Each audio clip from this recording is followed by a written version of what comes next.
bonjour à tous et bonjour à toutes et bienvenue sur ma chaîne YouTube Astro Tarotina où nous allons parler comme d'habitude d'astrologie, de tarot et de beaucoup d'autres choses. Aujourd'hui nous parlerons des jours de la semaine. Eh bien oui, les jours de la semaine. D'où viennent les jours de la semaine? Pourquoi les jours de la semaine ont ces noms-là? On le découvrira de façon très simple comme d'habitude, petit à petit. Effectivement, rassembler un certain nombre de jours sur une semaine sert à organiser les activités humaines. Hein. Mais le mot semaine vient de quoi? Vient du latin septima, qui veut dire sept matins.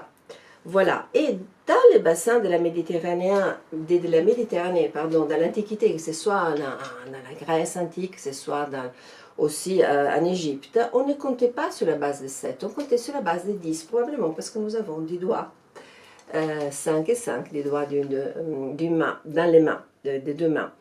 Et les mois donc étaient composés de 3 décades, c'est-à-dire le mois était divisé en 3 parties de 10 jours chacune. Mais avant d'aller plus loin, je vous exhorte à mettre un pouce si mes vidéos vous plaisent, à utiliser la petite clochette, à vous inscrire à la chaîne si vous ne l'avez pas encore fait. Vous pouvez m'écrire par mail à mariachristina.astrotarot avec un t à la fin @gmail.com ou aller aussi découvrir, si vous ne l'avez pas encore fait, vous inscrire sur ma page Instagram, mon profil Instagram qui porte le même nom, Astrotarotina.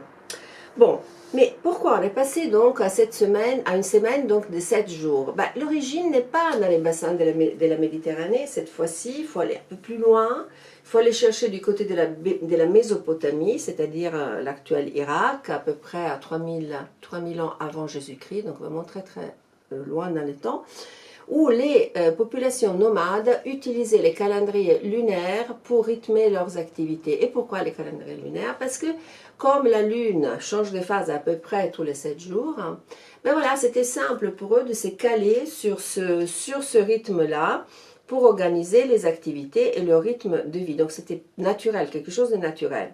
Mais l'homme s'est ensuite sédentarisé.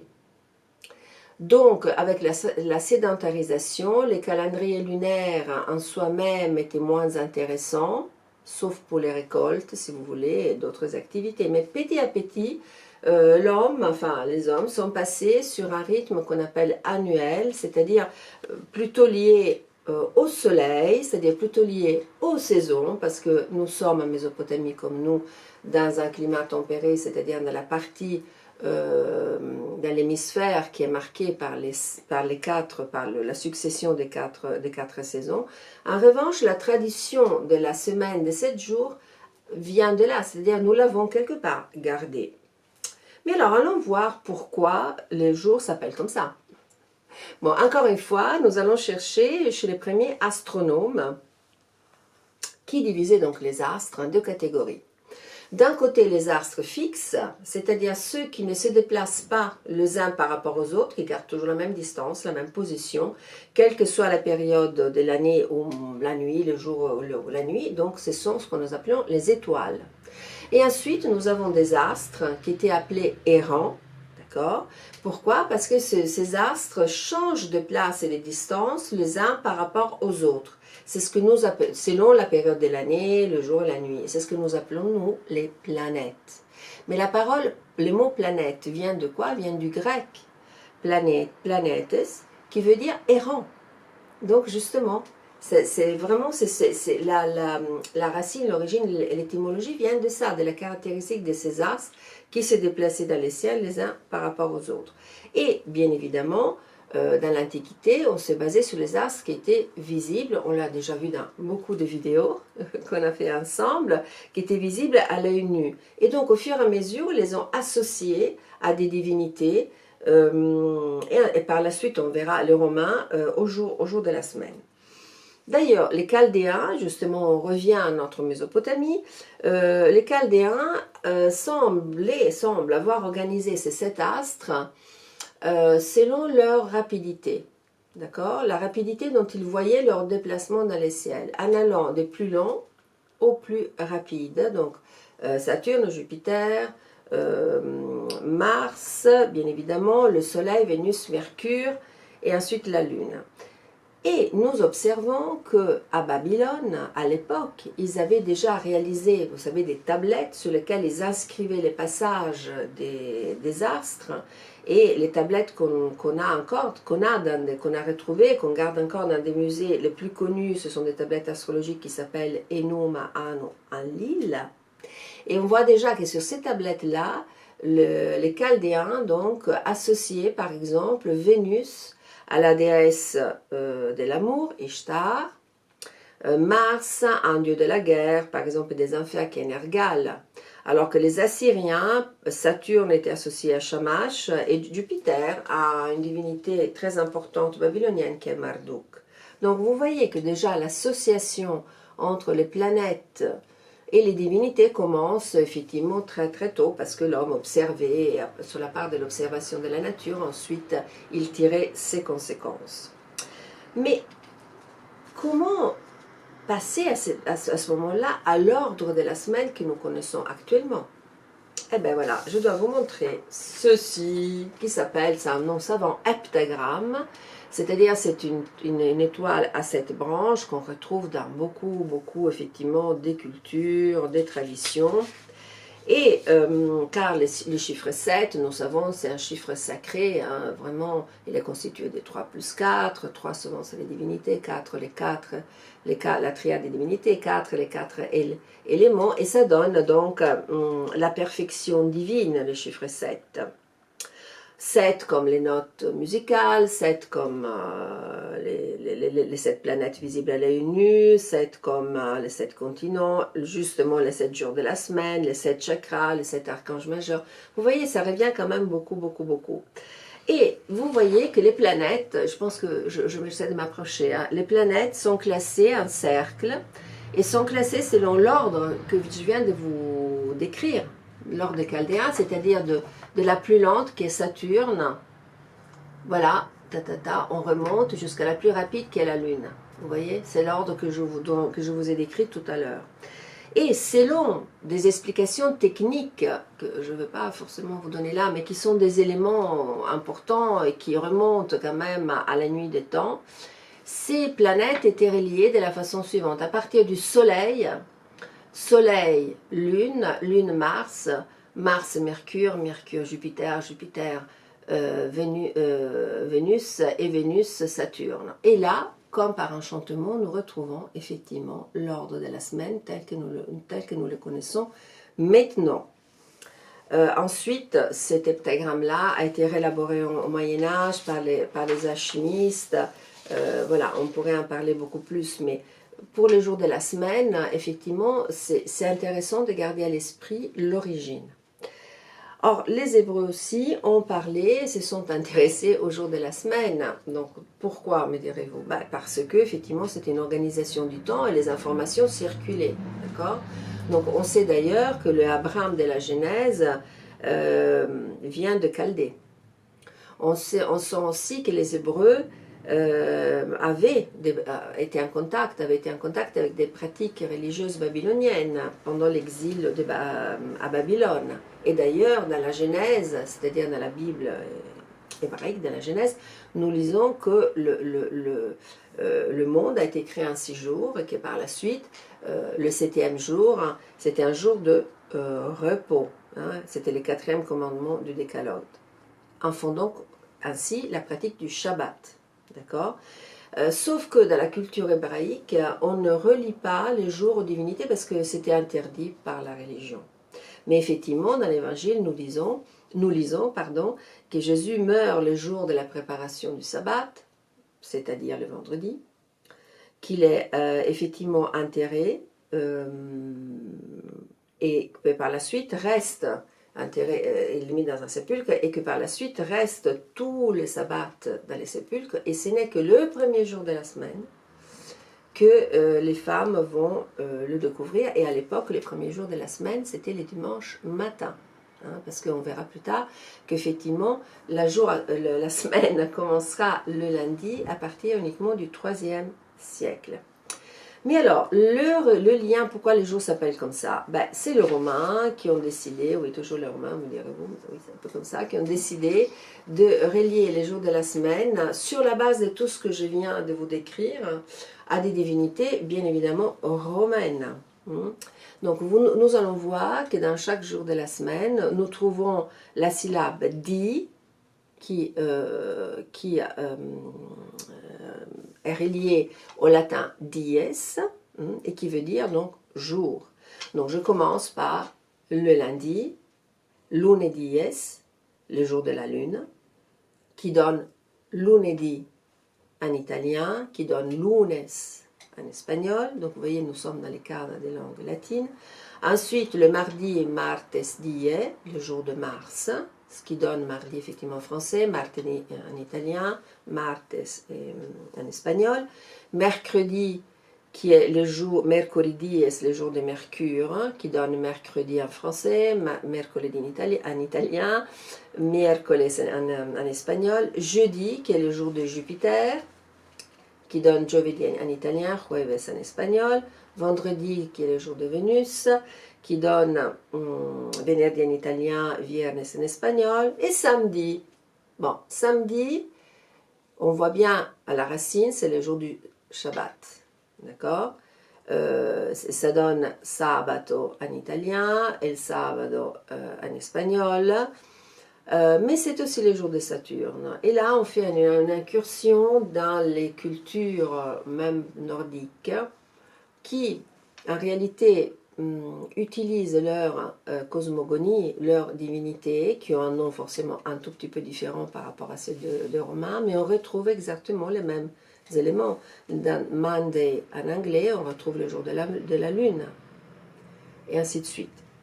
Le dimanche, vous me direz-vous, c'est Dies Dominica, c'est le jour du Seigneur. Pourquoi ça? Parce que les chrétiens sont passés par là, et ils ont transformé le soleil, le culte du soleil, dans le culte du Seigneur.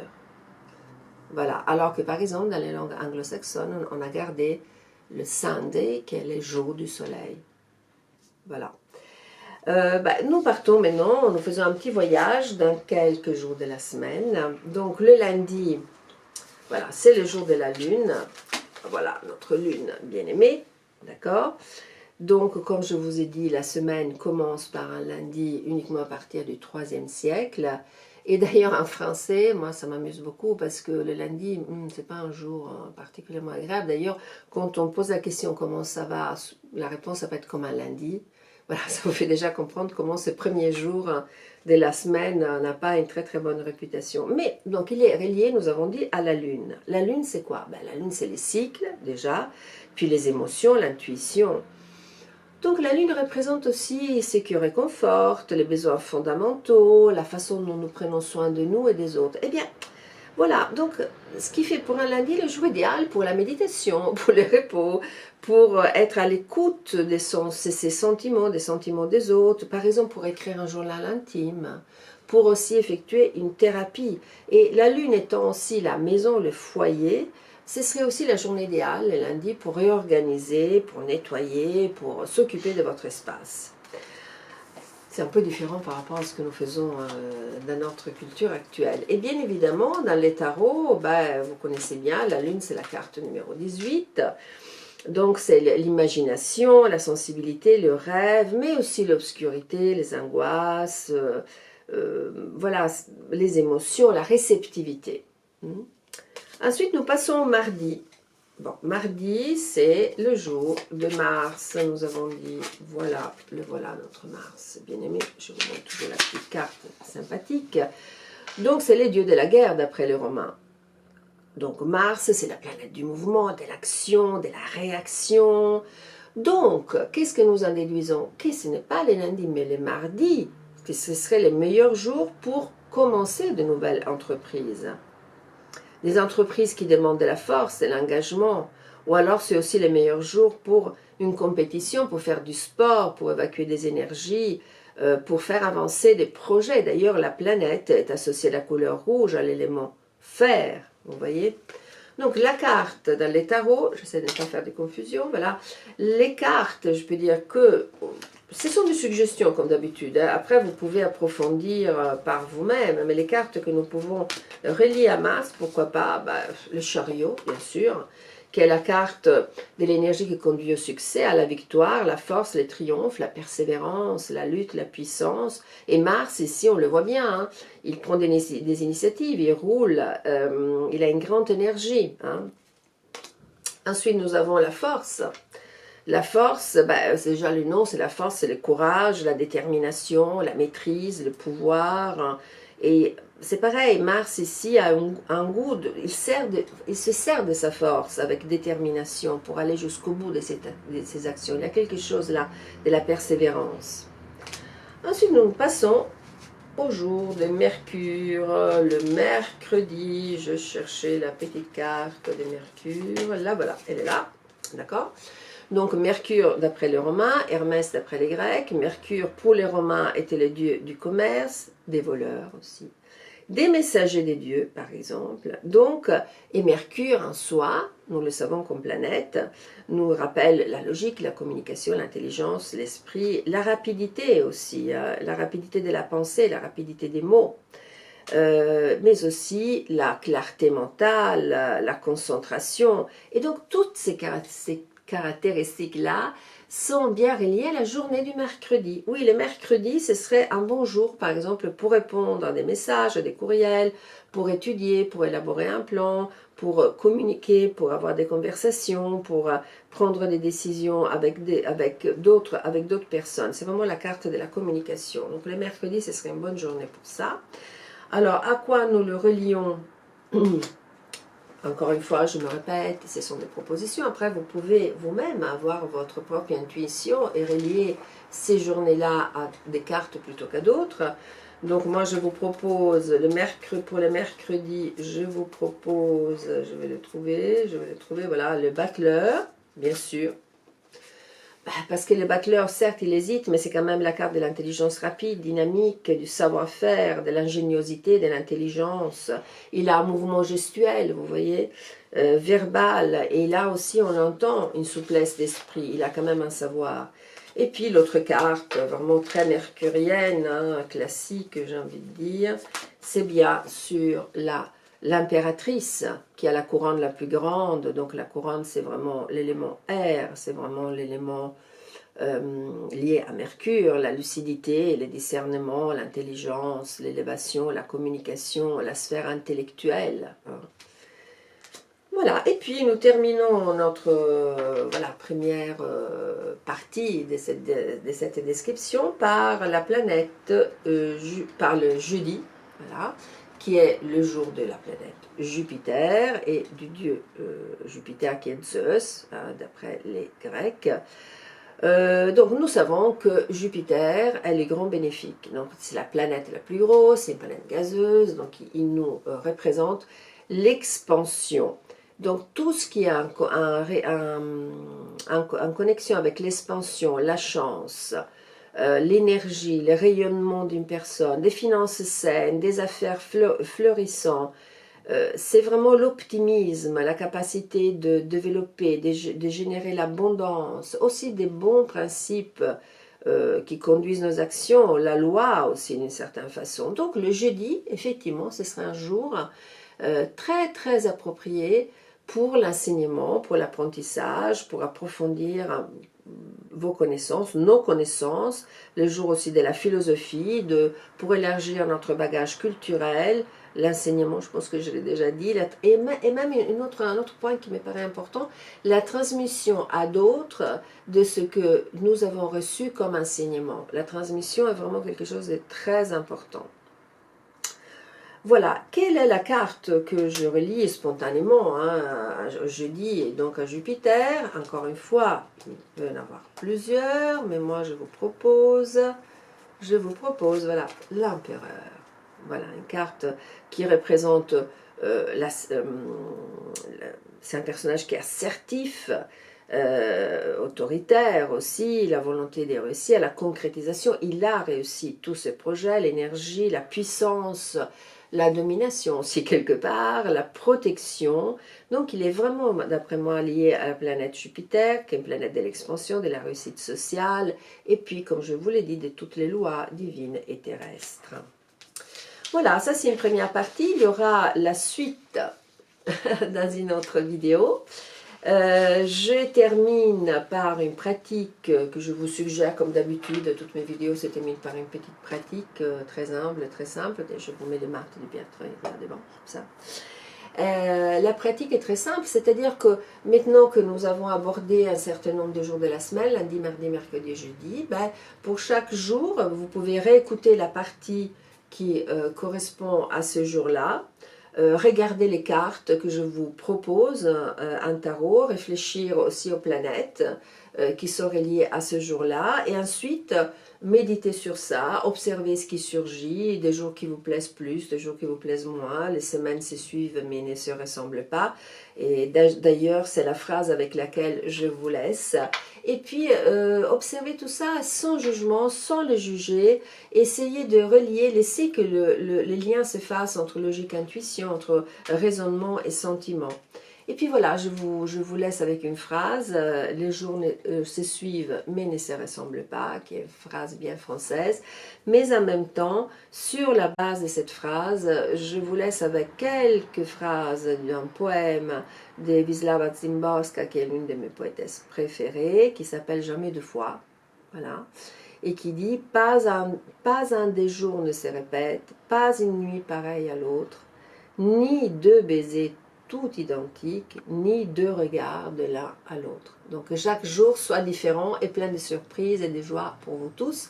Merci, merci, merci de m'avoir suivi. Les recommandations habituelles, le pouce si cette vidéo vous a plu, la clochette, activez la clochette et notifications, inscrivez-vous à la chaîne si vous ne l'avez pas encore fait.